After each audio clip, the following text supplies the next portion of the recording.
So I don't want to leave you hanging because I had an aha moment when I was thinking about the fallen angels and all of that. And what we need to talk about now is the battle strategy, because that was my aha moment. Was God is giving us in the book of Revelation his war plan.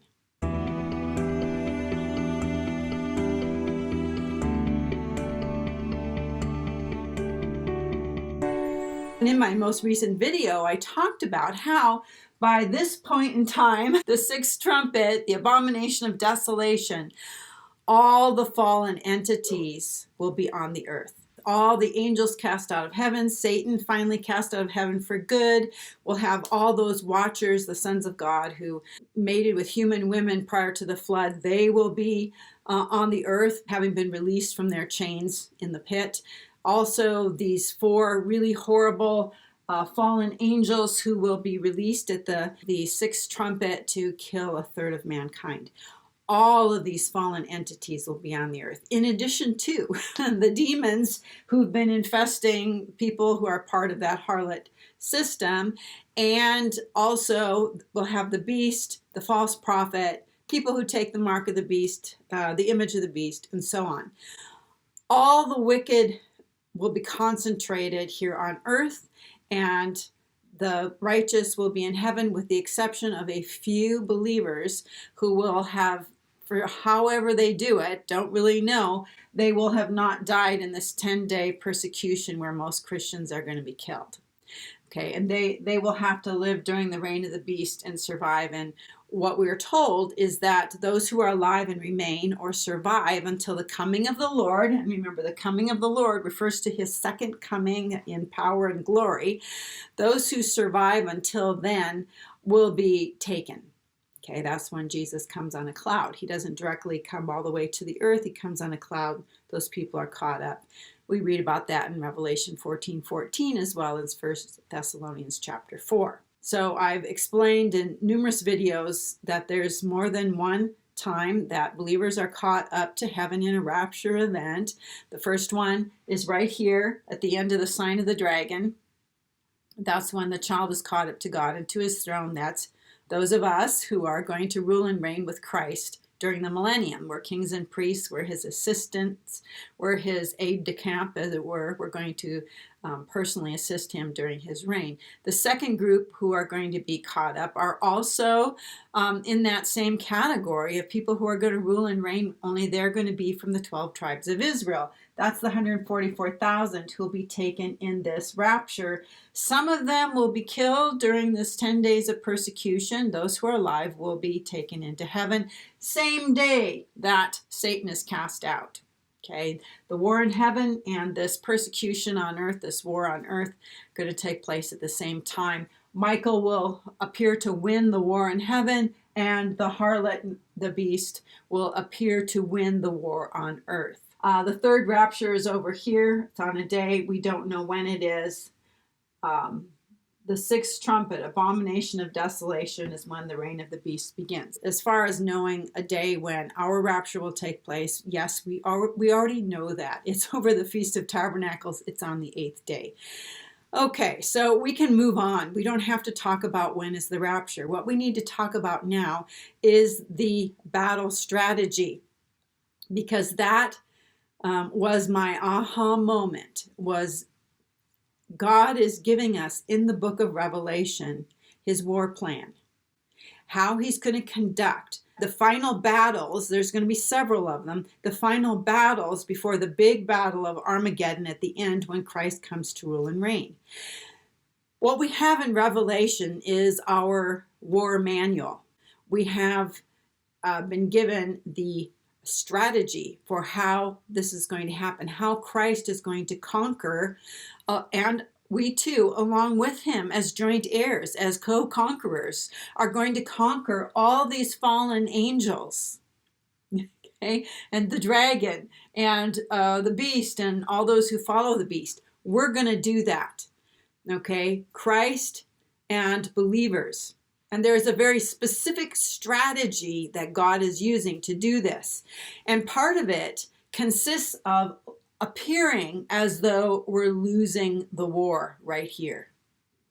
Okay, part of it is going to be weakness, that the Lamb and his armies are weak. Believers are weak, that they don't have what it takes to be able to overcome the creatures who come from the pit, or the harlot and her minions and the persecution she has set up, that we're not enough for that, or the third of the angels who come to the earth, that we're not enough, that we can't do it, that we're too small, too weak, too insignificant. And that is part of the plan. That is like the amazing thing. That's in the war manual. Okay, Revelation is telling us how these final battles in this final, the big war are going to take place. Who's going to be in them and who's going to get the credit for winning. So you have to remember that this war that we're in, actually it's the war that God has been in against Satan, the fallen angels, the sons of God who rebelled before the flood, and then created the giants, and then the demons who came from those giants when they died after the flood, and their spirits were left to wander the earth. The fallen angels who are still in heaven, which is one of the reasons there's going to be a new heaven created, because those fallen angels are defiling God's habitation, his heaven. They're there right now. Satan comes into his very presence and accuses us before God day and night. There's going to come a time when all of that is over.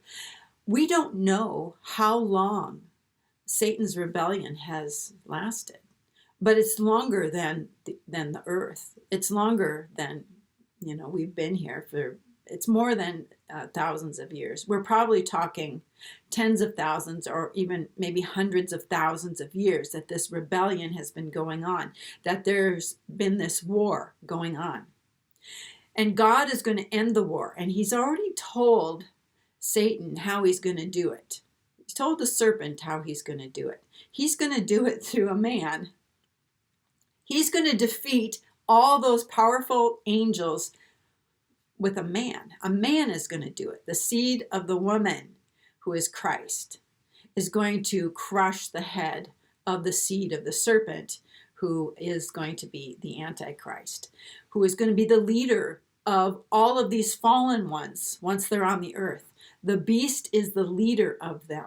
So while I'm thinking about all of this, that God is going to use a man to put down all these principalities and powers and so on, I remembered a passage that's in the book of Ephesians that talks about us as believers, that God has a secret that's hidden in his church. It's a mystery that's hidden in his church.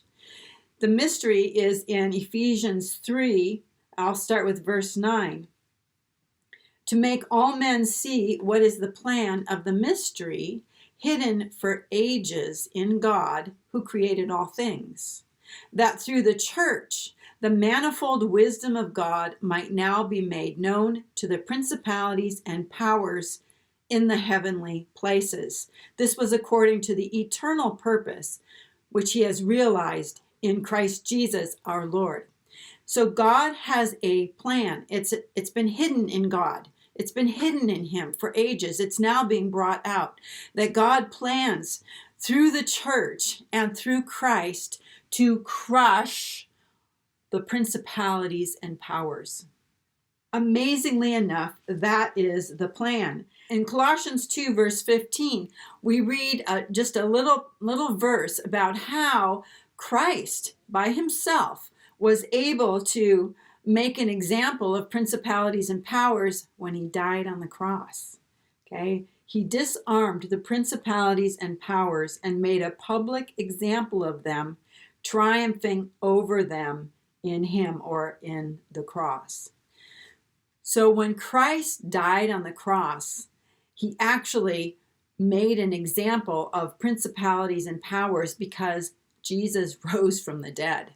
Jesus had power over death. Philippians chapter 2, starting with verse 5. Have this mind among yourselves, which is yours in Christ Jesus, who, though he was in the form of God, did not count equality with God a thing to be grasped. In other words, he wasn't going to hang on to all the prerogatives of deity, but emptied himself, taking the form of a servant and being born in the likeness of men. And being found in human form, he humbled himself and became obedient unto death, even death on a cross. Therefore God has highly exalted him and bestowed on him the name which is above every name, that at the name of Jesus every knee should bow in heaven and on earth and under the earth, and every tongue confess that Jesus Christ is Lord, to the glory of God the Father. The way that Jesus conquered death was that he became a man, okay, seed of the woman, and then he humbled himself even further after he'd let go of all the prerogatives of deity, after he made himself be subject to space and time, okay, in a human body. And he humbled himself even further and became obedient to death. And it wasn't enough that he died. He took the worst kind of death, obedience to death on a cross. Okay? He went as low as a person could possibly go. And all of it unfairly. I mean, he hadn't done anything. He was a totally innocent man in every way. The Bible says the soul that sins shall die. And what happened when Jesus was put to death on the cross by a sinful man at the instigation of Satan, who tempted all the disciples, but have finally found Judas, who would betray Christ. When Satan did this, he went a step too far because he condemned an innocent man, someone who had never sinned. And so he overstepped the mark, and Christ rose from the dead because he hadn't sinned. Death could not keep him in the grave. So he rose from the dead, and God then bestowed on him the highest name in all of creation. So the way that Jesus was able to conquer was through humbling himself, through becoming weak and vulnerable and submitting to death. So when the final battles are fought during the end times, and there's several battles that are going to be conducted, when the final battles are fought during the end times, there's a call that goes out. Who is going to take charge of this mission? In Revelation 5, there's a mighty angel who calls out and says, who's worthy? Who is worthy to take the scroll and open its seals? Judgments of God on the fallen angels and Satan and the beast and those who side with the beast.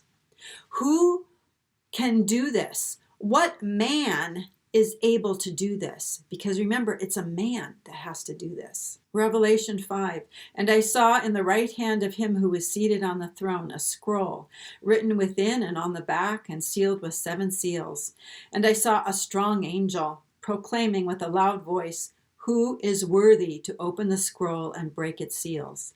And no one in heaven or on earth or under the earth was able to open the scroll or to look into it. And I wept much that no one was found worthy to open the scroll or to look into it. People understand here that what we've got is the final battles, including the final war that will judge all of these entities and consign them to the lake of fire forever.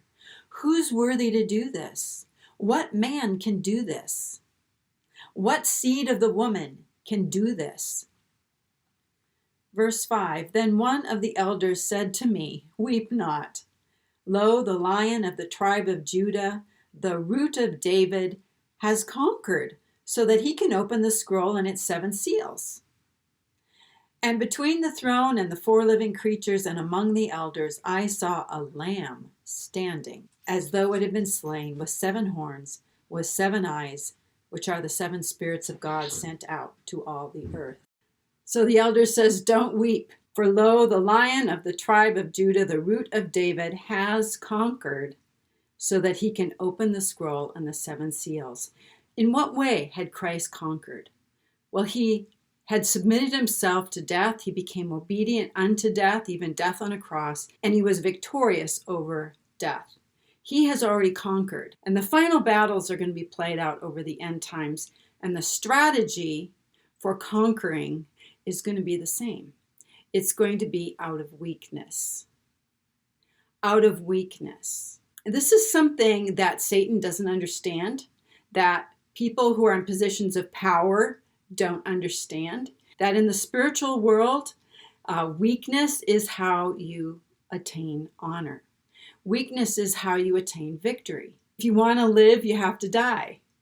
If you want to have, you have to give. That is just backward. It's the opposite of the way this world does things, and it's the opposite of the way Satan does things. So the first thing is that Christ has already done this. He has already conquered, and so that's qualified him to be able to take charge of these final battles of the last war that will be fought up until there's one more little tiny one, and that'll be at the end of the millennium when Satan is released. But all the fallen angels, all the wicked entities are going to be destroyed in just a matter of years. Okay, just a matter of years from now, hopefully less than 5 years from now, all the demons, the fallen angels, the beast, the false prophet, the watchers will all be in the lake of fire. And all the wicked people who were responsible for the deaths of all these people, the fifth seal martyrs, they will all be in the lake of fire. So when Christ begins to rule and to reign, we don't have this influence anymore. It's not going to be there. And to have a world without demonic influence, without fallen angel technology and weirdness, without Satan coming in and defiling people and tempting them, it's just going to be absolutely amazing. The only problem that we're going to have during the millennium is that people still have a sin nature.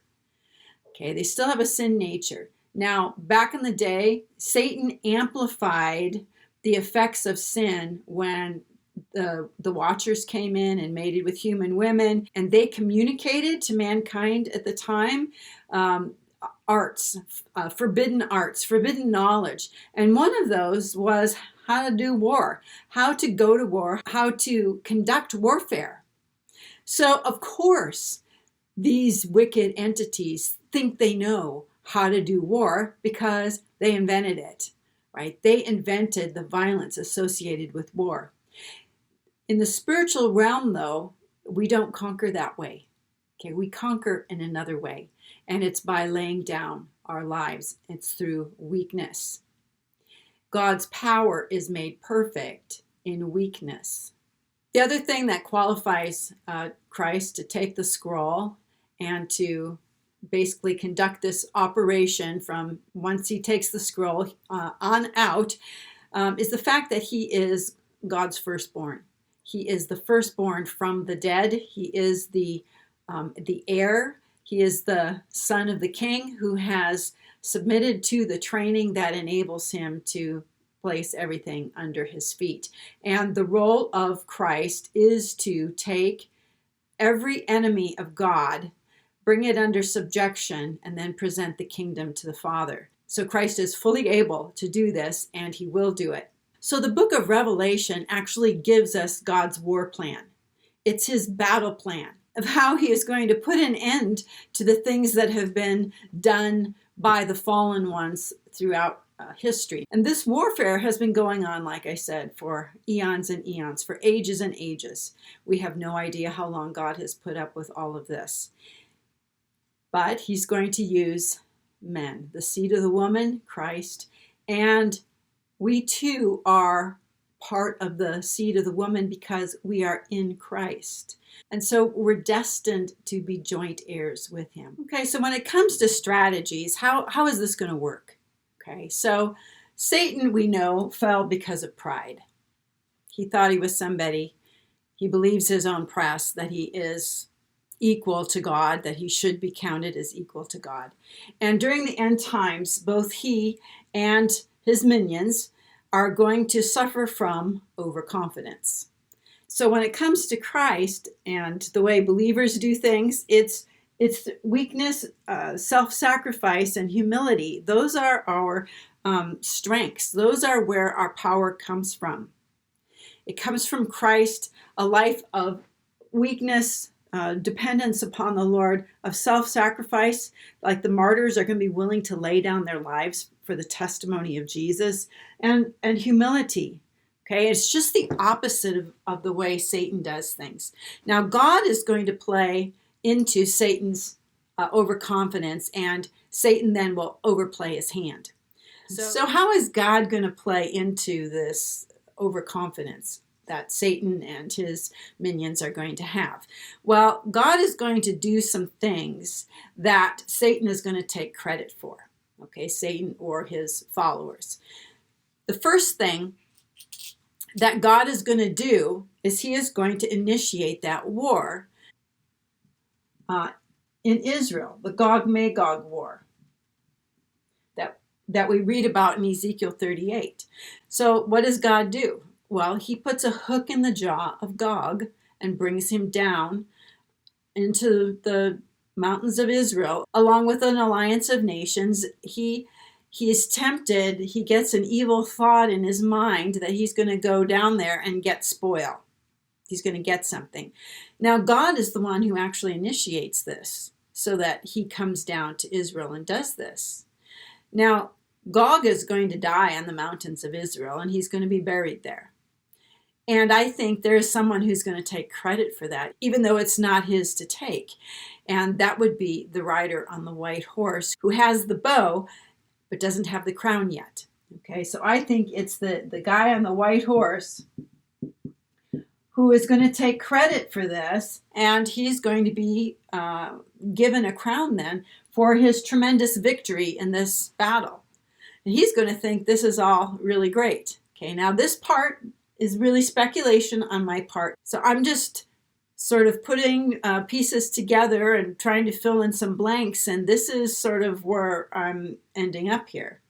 Okay, so even though the Gog-Magog war ends because of a giant earthquake and there's all these hailstones and things coming down from the sky, which eventually causes this coalition to kind of fragment and people are starting to fight each other. All of that is basically, it's God's doing. But someone's going to take credit for it. Some human person is going to take credit for it. It's just how it goes, okay? Israel will probably recognize that something odd has happened and maybe God is doing this, but there's always a person who's going to take credit for it. And I think it's the guy on the white horse who has yet to receive the crown. Okay, that'll be coming. Okay. God is going to initiate this. He's going to put the hook in the jaw. A few months after this, a fallen angel is going to be given a key to the bottomless pit. Now, a fallen angel and the watchers, they're on the same team. And when a fallen angel comes and opens the door, it's not one of God's holy angels who's going to open up the pit.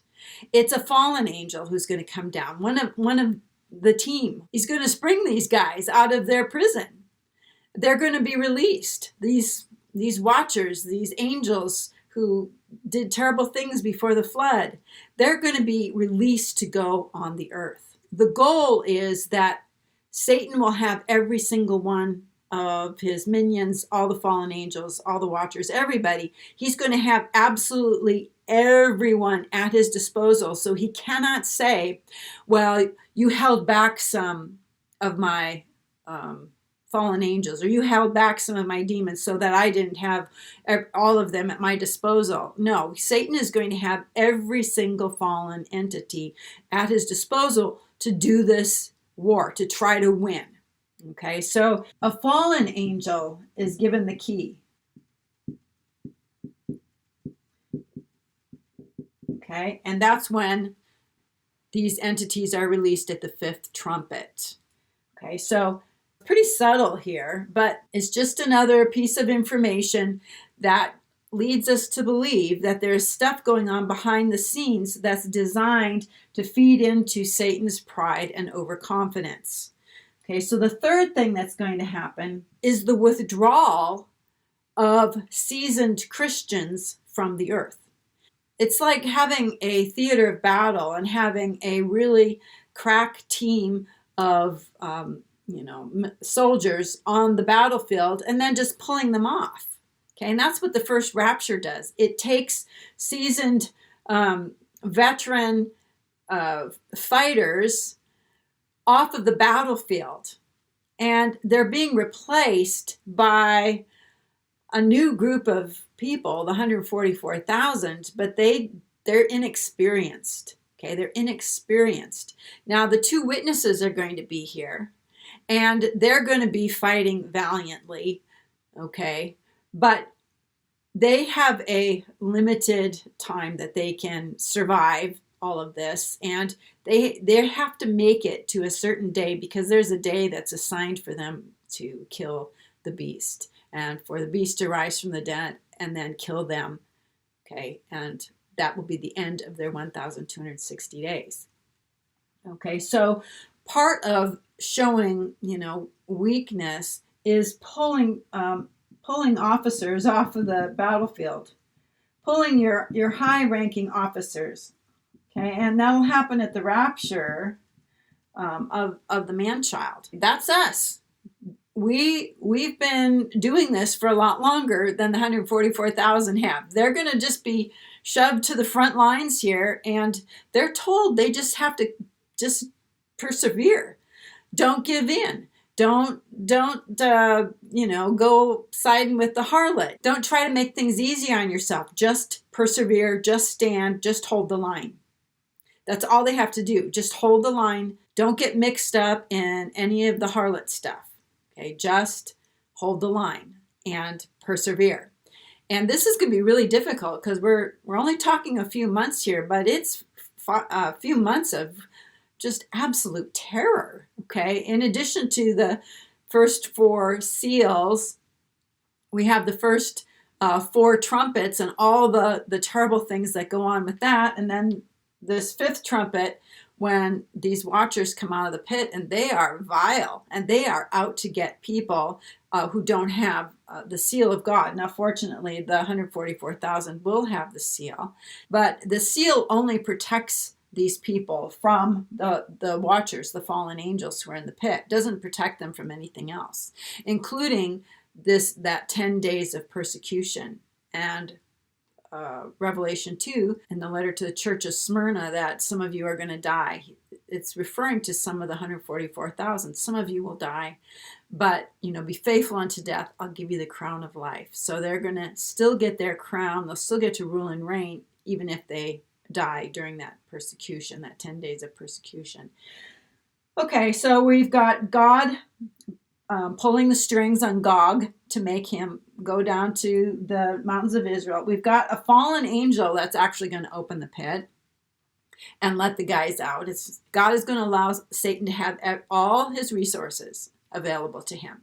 And not only that, Christ is going to start pulling his high-ranking officers off the field of battle. Okay, that's the first rapture. Over the course of time here, the 2 witnesses are going to be doing really terrible things for, on earth, plagues and so on, trying to maintain their invincibility. And so anybody who comes against them, they will, just annihilate. And this is a war, okay? It's going to be a constant war up until the 6th trumpet, abomination of desolation. It's going to be a constant war with these different battles going on. And by the way, the very first battle is this one. Okay, this is the first one. And the second battle is the one we're going to fight. That's when Satan stands before the woman, waiting for the child to be born so that he can devour it. That's you and me, okay, after we've received our immortal bodies. This is the very first battle, and we're the ones who are going to be engaged in it. That's ours, okay? And I'm going to talk on other videos how to engage in this warfare. We're going to have 7 days of battle, and we need to be up to task for that. And the Bible's real clear about how Christians do battle, how we do spiritual battle, and the way we can strengthen one another to be able to stand in the evil day. Okay, we're the ones who are going to set the example here for how to do these battles, for how to wage the warfare, okay, how to do it. That's partly our job. That's Revelation 12. That's the sign of the dragon. The dragon's going to cast a third of his angels to the earth. He's going to stand before the woman to devour the child as soon as it's born.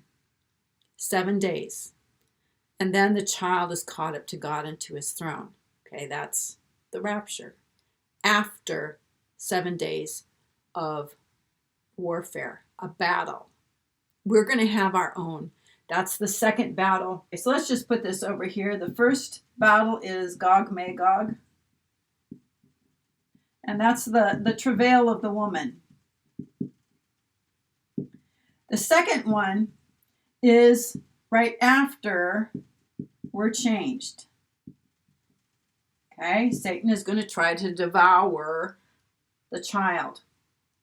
Okay, but we're going to be caught up to God and to his throne. And so we're actually being moved from the earthly theater of war into the heavenly theater of war, because there's a war in heaven too that's going to take place.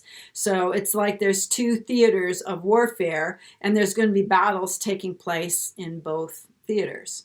And we're going to be promoted from our positions here in this battlefield into the one in the heavenly one. Not that we're going to be fighting like Michael's angels are fighting with the devil and his angels. We have other ways that we are going to engage in this warfare, and one of them is through prayer. Okay, that's one of the things that we're going to do to help the people in the earthly theater of battle to be able to maintain and continue and to persevere.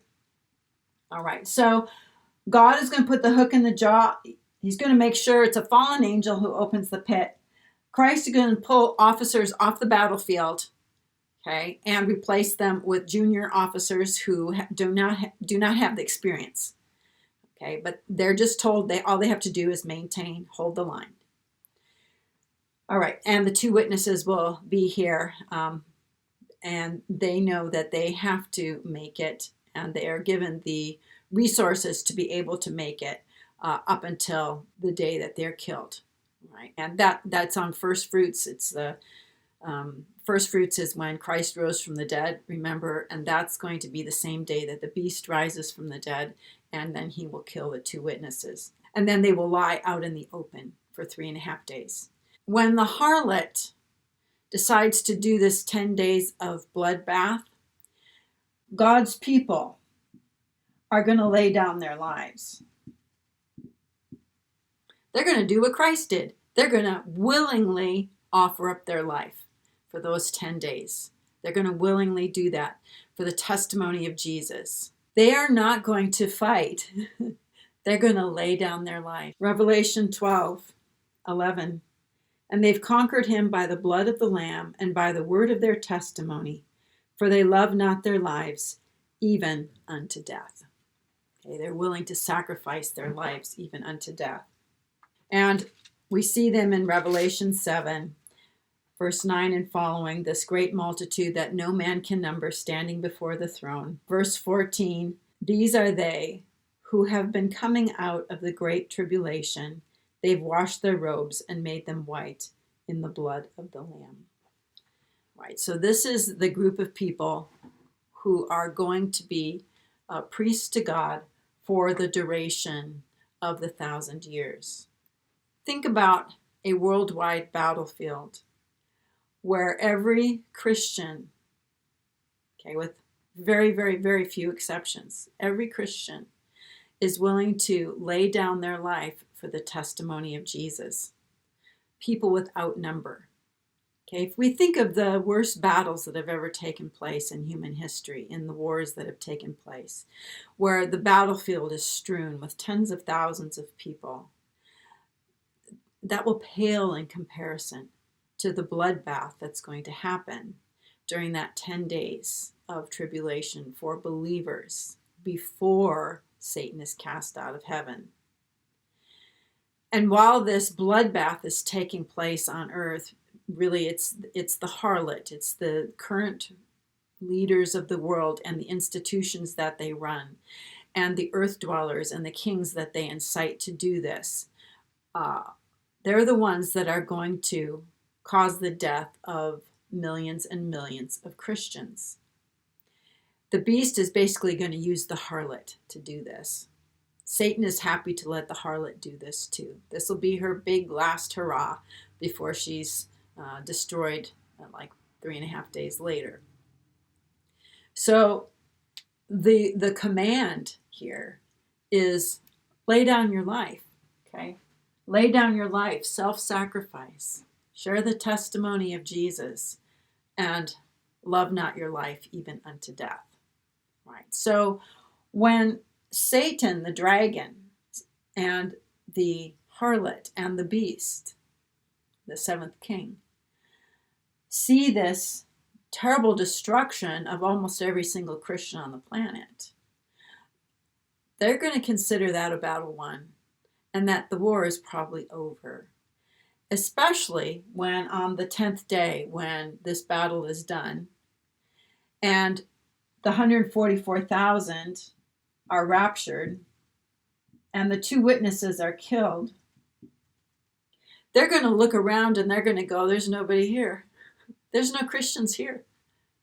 They've been eradicated. They're eradicated. And any of them that are left, we'll just behead them. But as far as the eye can see, there's no Christians.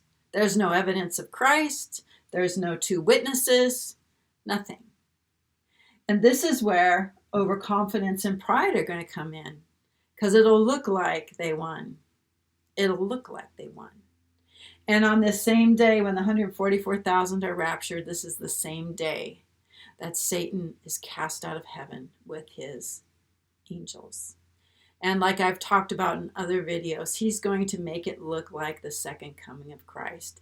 When Satan is cast out of heaven, he's not going to come falling down and, all victimized and everything. He's going to descend like he's somebody, like he is God. And his false son then will rise from the dead. And then there will be the false prophet. And it will look like the second coming of Christ. And this is before the mark of the beast has even come in. Okay, there's no mark of the beast yet, because that still awaits a few more days. And that's why everybody's celebrating. That it's like Armistice Day, or it's like the end of the war. The war is over. The war is over. Let's celebrate and celebrate our victory. And that's what they do. There's one more thing left to do, and that is to release those 4 angels that are bound at the river Euphrates. They're the last ones. And to put it into the heart of the beast and the 10 kings to destroy the harlot. And so the beast and the 10 kings are going to use conventional warfare to take down the harlot. And the harlot is, the controllers, okay? It's the controllers, the people and institutions who control what's going on all over the planet. And they're going to be destroyed.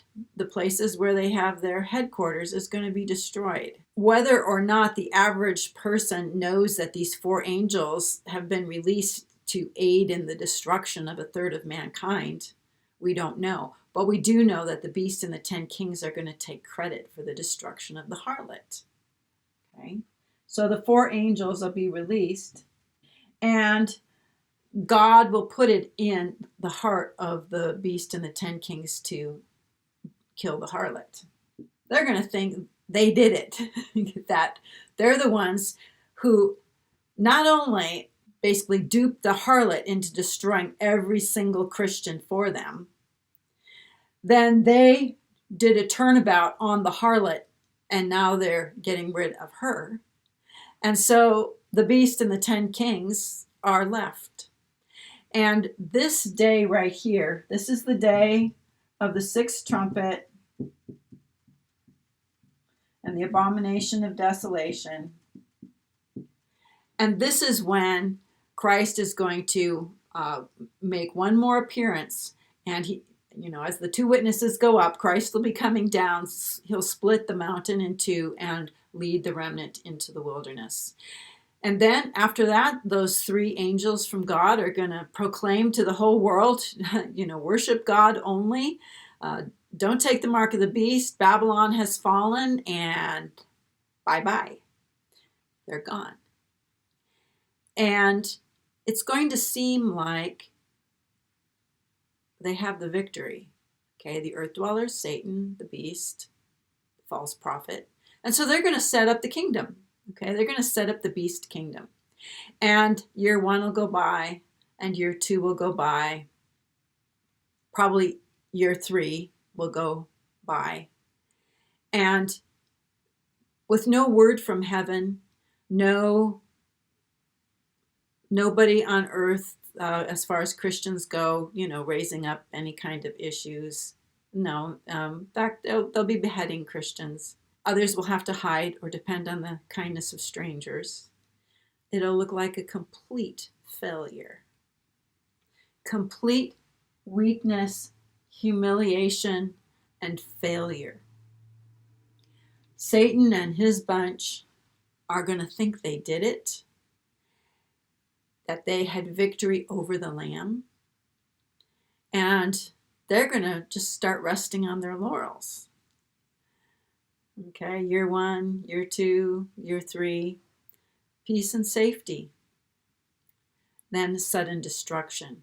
That's when the 6th seal, sun goes dark, moon turns to blood, and the sign of the Son of Man appears in heaven. And the people on earth know he's mad. They know he's mad. And so they go run into their underground bunkers, and call for the rocks to fall on them. God has these 7 angels with the bowls. They're given the bowls of wrath that fall on the beast and his kingdom. The people who took the mark get the sores and so on. And then with the 6th bowl, the river Euphrates dries up all the way to permit the kings of the east to cross over to Armageddon. And 3 foul spirits go out of the mouth of the beast, the dragon, and the false prophet. And they need to lure these people out of their underground bunkers. They need to lure these kings and the nations. They need to convince them, we just need one more battle. That's it. And then we've got it. Obviously, Christ thinks he's somebody, but he's not. We can win this. We can win this. And so by whatever means of deceptions and the lying signs that these demons do, all these entities and fallen humanity are going to gather together at Armageddon. And basically it'll be a big slaughter. A big slaughter. They'll all be killed. Christ will return. We'll come with him. Those who are called, chosen, and faithful will come with our glorified selves. And God will get the victory. This is one of those secrets that's been hidden in Christ, that through the church, the manifold wisdom of God would be known to powers and principalities. It's through the church. It's through weak human beings, fallible, fallen human beings, humble people in earth suits. Right now, we're going to get our heavenly clothing later. But it's through the church that God is going to get the victory. It's going to go to a man, that's his son, and to those of us who follow Christ. So the book of Revelation is God's war plan. It's how he intends to conduct the final battles. The final battle is Armageddon. Okay, that's when all the fallen entities, including the beast and the false prophet and the people with the mark and the watchers and all of those, are going to be judged and cast into the lake of fire. And then there's going to be 1,000 years of peace. And after that, Satan will be released. He will be bound at the beginning of the 1,000 years. And after that, he'll be released for a little while. And he'll gather up a big army again of people who are disgruntled. People who never knew what it was like to live on the earth while it was, basically in eternal, everlasting warfare, trials and troubles. And he'll deceive the nations to rebel against God and Christ. And that will be put down immediately. There won't even really be a fight. That'll just be the end of that. And then we'll have the great white throne judgment, and people from the millennium are going to be judged there. People who were dead are going to be resurrected and judged at the great white throne judgment. It's only after that that the bride appears, and then she, once the people who are going to be going in to live on the new earth appear on the new earth, and they're the guests, that's when the bride will appear, and the wedding supper will be ready, and we'll have the day of God, eternity. It'll be great. But in the meantime, we got some battles to face. We're going to have 7 days of our own battle. We've been told that, okay? God does not want us to be in the dark about these things. And things are just going to go from bad to worse until this fall. And we're going to be here till fall. And just as kind of an aside, I think I'm done trying to convince people there's no 7-year tribulation. There's no rapture of the bride. There's no Antichrist making a peace covenant. There's no rebuilt temple with sacrifices and so on. There's a tabernacle of David, but there's no sacrifices in that. I'm just kind of done with that. I've done like hundreds of videos where I've, explained from the scriptures why those things are not so. And one of the things I think we need to start doing is really encouraging one another in our own personal life so that we can be able to stand in the evil day. So I'll be doing some videos on spiritual warfare so that we can get some practice in before that evil day comes. And, we've got the second battle. It's after we're changed. And I guess I didn't finish this here, did I? Okay. And then the third one is over that 10 days. And there's going to be an earthly battle. And there's going to be one going on in heaven. Basically, we're out of the picture. Believers are out of the picture. And then the other one is going to be when the harlot is destroyed. And then the last one, of course, here is Armageddon. Okay, and that's at the second coming of Christ, Armageddon. I'm going to talk about it some more, okay, because this is sort of a new idea. And even though it shouldn't be a new idea, oh my goodness, we should have been onto this for a long time. This is like, yeah, it's kind of disappointing. But anyway, here we are. Revelation is the war plan. It's how Christ is going to defeat the enemies. God doesn't do anything without telling his servants ahead of time about what he's going to do. That's what Revelation is about. He's telling us what he's going to do. This is a book about the future. This is not a book about the past. It's a book about the future, and it gives us enough warning so that we can be prepared. And we've got time to be prepared. Being a prepper isn't just about having food and water and all of that. Being spiritually prepared for what's coming is the most important thing that we can do right now. All right, so let me know what you think. We'll see you on another video. Till then, have a blessed day.